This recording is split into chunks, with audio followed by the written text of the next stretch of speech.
Merry Christmas, everyone. 2022 was an awesome year.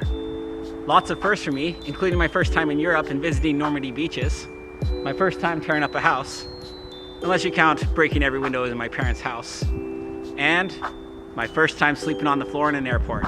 Thanks for being there for me, Scott. I've had fun, I've grown, I've also had hard times, and times when I performed poorly. But through it all, I've created and deepened many wonderful relationships.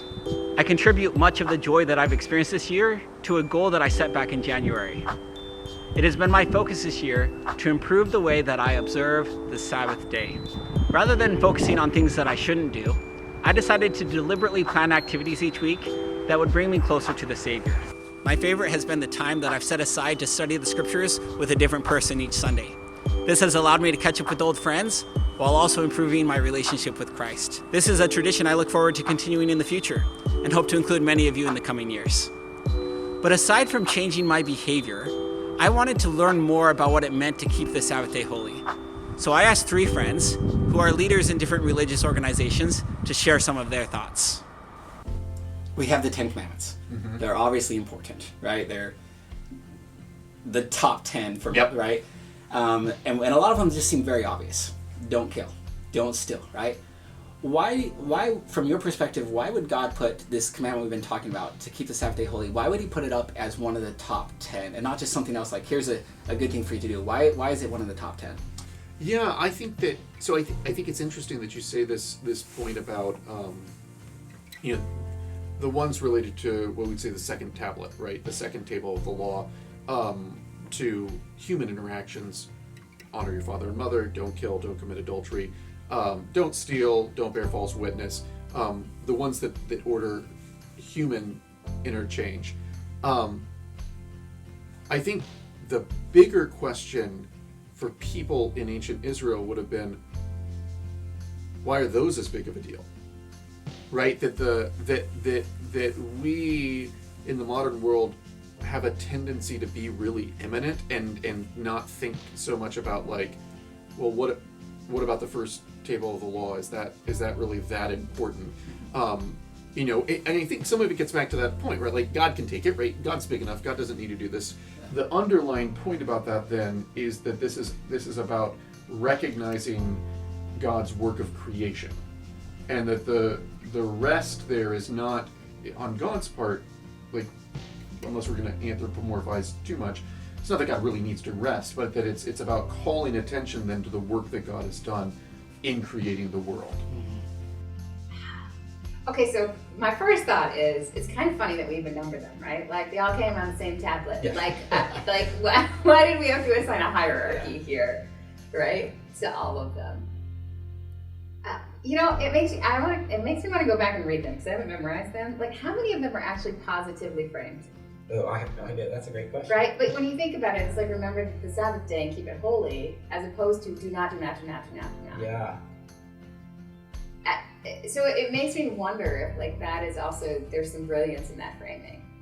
That's just like, I think there are other passages, right, that talk about the Sabbath as a gift. Mm-hmm. Like, this is the gift that I give to you.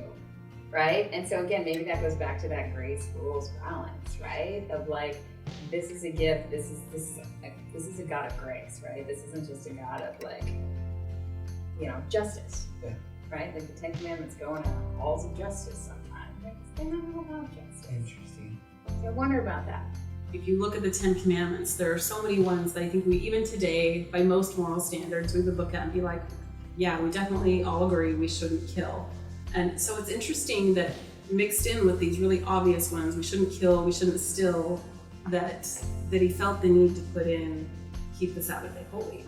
Just how I think as we look around and look at the frantic pace of life and society, just that maybe isn't so obvious to people. I just think for me, like, there's so much rest that I find.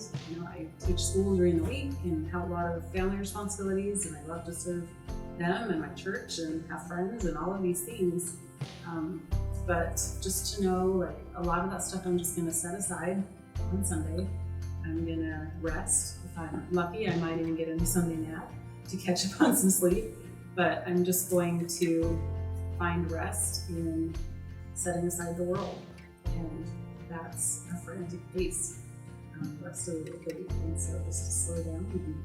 And even if my day on the Sabbath is busy with other church service or other things, it is a different kind.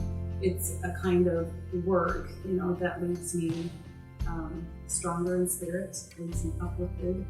I feel blessed by those interactions. It's not something that takes from me or depletes me. And it does say something about the importance of it, that God would say, don't kill other people, right? But also keep the Sabbath day. Don't kill yourself. Right. Take a day and rest. Yeah.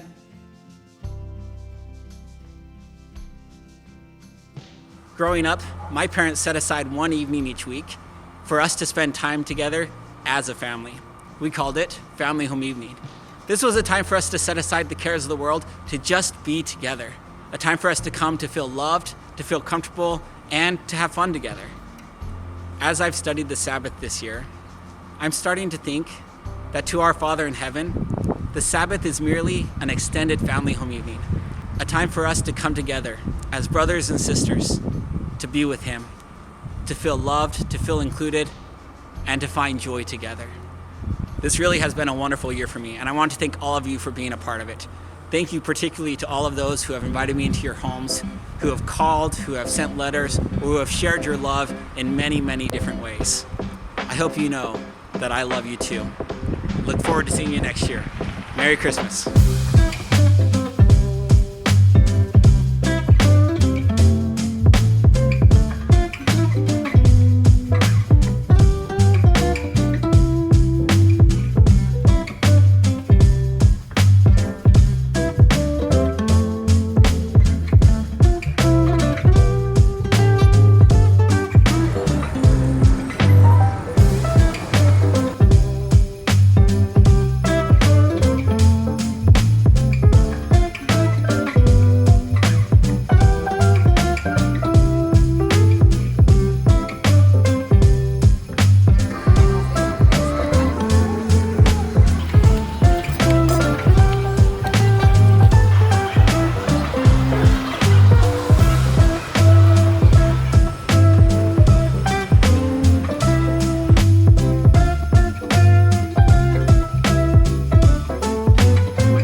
I appreciate your honesty.